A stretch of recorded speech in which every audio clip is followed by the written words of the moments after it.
Hey YouTube, Abdel Car Fix. We have a 2003 Honda CRV. The CRV came in with some trouble, a rough idle sometimes, it kind of lose power.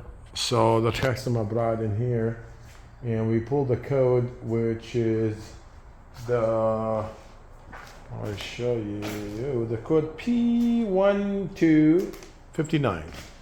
So 1259, the code on it, and that's the VTEC solenoid. Guys, first thing you do, check your oil.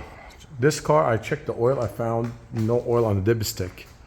And the other thing too, so I decided to drain the oil in a bucket, see how much I'm gonna get. It looks like here's what I got.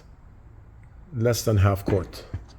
Less than half quart in this car, and I know this customer came 2 years ago to change the oil, and I still see my filter in there. So it looks like in 2 years he did not change the oil, and he only had half quart in there, and that's probably why the VTEC solenoid is triggering and probably need to be cleaned up. But if you have that issue, check your oil level, do an oil change. That will help VTEC solenoid to function. Also, if you can pull it out and clean it or replace it, that would be a good idea. In this case, I knew right away as soon as I checked the oil level and I saw how dirty the oil is and there's nothing on the dipstick, I knew this is why it's triggering that code. And this is why the car is acting up.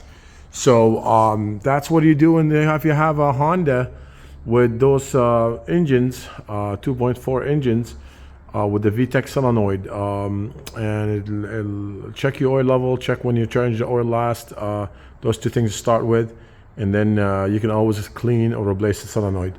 It probably is gumped up pretty bad. So that's what I have for you today. Please like my video, subscribe to my channel. I will greatly appreciate it.